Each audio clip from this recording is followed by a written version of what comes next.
Level 1, the application. You're 22 years old. Fresh out of college.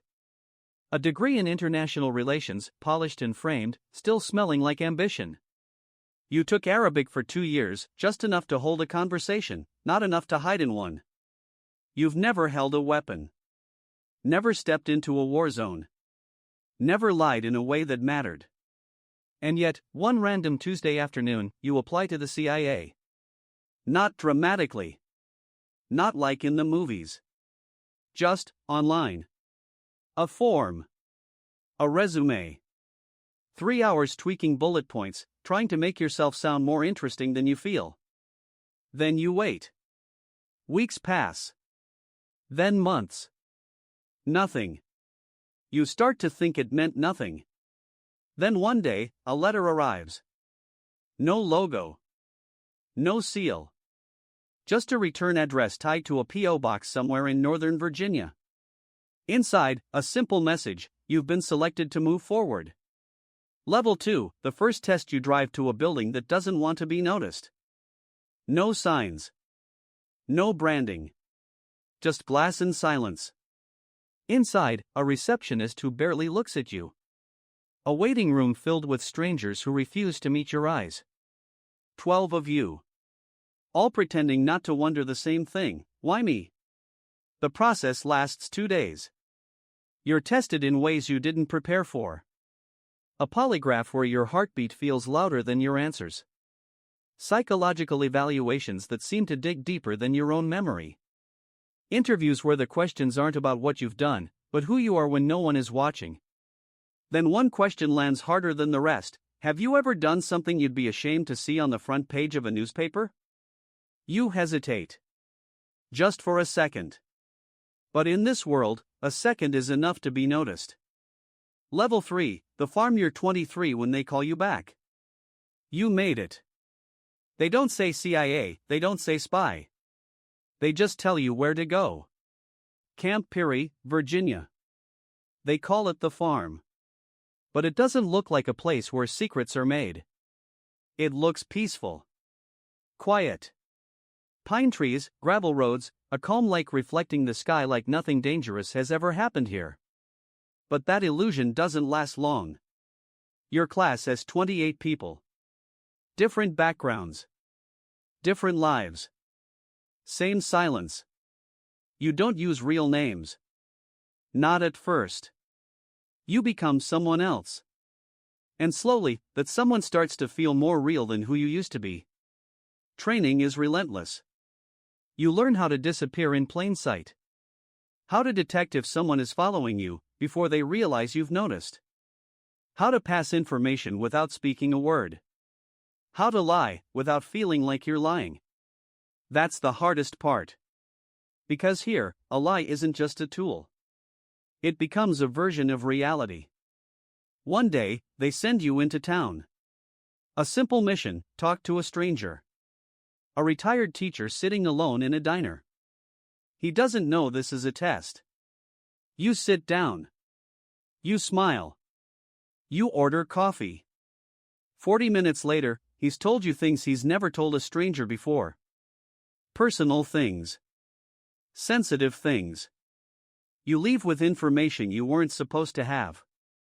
And for the first time, you feel something strange. Not guilt. Not pride. Something in between. You learn to store that feeling away. You'll need that skill more than anything else. Level 4, the field. You're 26 now. You've been given your first real assignment. Amman, Jordan. Your official title? Diplomat. Your real job? Convince people to betray everything they believe in. Not with force. Not with threats. But with trust. You find people with access. You build relationships. You listen more than you speak. And slowly, you become someone they rely on. Sometimes it's money. Sometimes it's ideology. Sometimes it's loneliness. Everyone has a reason. You just have to find it. You manage 2 sources. One gives you economic data, the other gives you something far more valuable: Access to a network you were never supposed to see. Every meeting is calculated. Different locations. Different routines. No patterns. Because patterns get you caught. And getting caught isn't just failure. It's disappearance. Then one day, someone vanishes. A contact you've been working on for months. Gone. No warning. No explanation. Just silence. You filed a report. Unknown circumstances. But that doesn't sit right. For months, you wonder. Did you miss something? Did you push too hard? Are they alive? You never get an answer. And that's when you realize this job isn't about knowing. It's about living with what you'll never know. Level 5, the shift by your early 30s, you're back in the US Langley. The heart of it all. Now your job isn't to recruit. It's to identify. You study people you'll never meet. Their habits. Their weaknesses. Their lives. You map them like pieces on a board. Who's vulnerable? Who's overlooked? Who's desperate enough to say yes? You don't think of them as people anymore. You think in terms of access. And that shift happens quietly. Almost without you noticing. Level 6, the weight of decisions at 38, you're in charge. A station chief. Now it's not just your life on the line. It's everyone's. Every decision carries weight. And sometimes, there's no right answer. One morning, you receive intelligence. A possible attack. Timeline, 30 days. Source, credible, but not perfect. You have to decide. Warn everyone and risk exposing your source? Or stay quiet and risk being wrong? You choose caution. Increased surveillance. Quiet coordination. No public warning. 30 days pass. Nothing happens. And you're left with a question that will never leave you: was there never a threat? Or did you stop it? You pour a drink that night. Sit alone. And feel the weight of a decision you'll never fully understand. Level 7, power without visibility. Years pass. You rise. Now your decisions shape policy. Your words influence actions you'll never see. A sentence you write can change the course of events across the world. But from the outside? Your life looks ordinary. Quiet. Invisible. And that's the point. Level 8, the cost at the highest level, the job changes. It's no longer about gathering intelligence. It's about managing power. Balancing agencies. Navigating politics. Controlling outcomes. And then, something breaks. A leak. Someone from the inside. Not out of greed. Not out of revenge. But belief. They thought they were doing the right thing. You have to respond. Because belief doesn't protect institutions. Decisions do. You sign the order. And move on. Because that's what the job requires. Level 9, after the silence eventually, it ends. It always does. You leave the building for the last time. No ceremony. No applause. Just a quiet exit.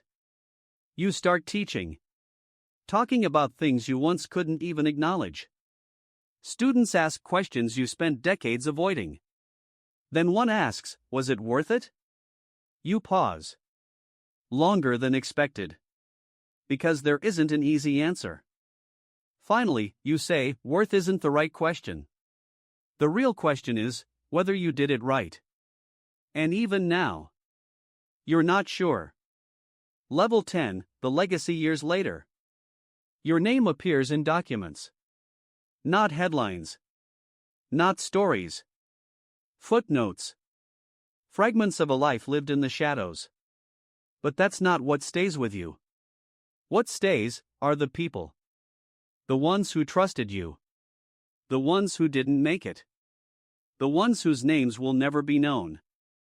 One day, after giving a speech, someone approaches you. Young. Composed.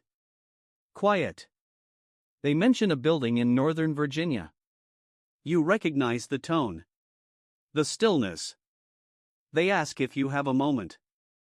You look at them. And you realize something. The cycle never ends. Not really. You nod. And walk with them into the shade. Because some doors, once opened, never truly close.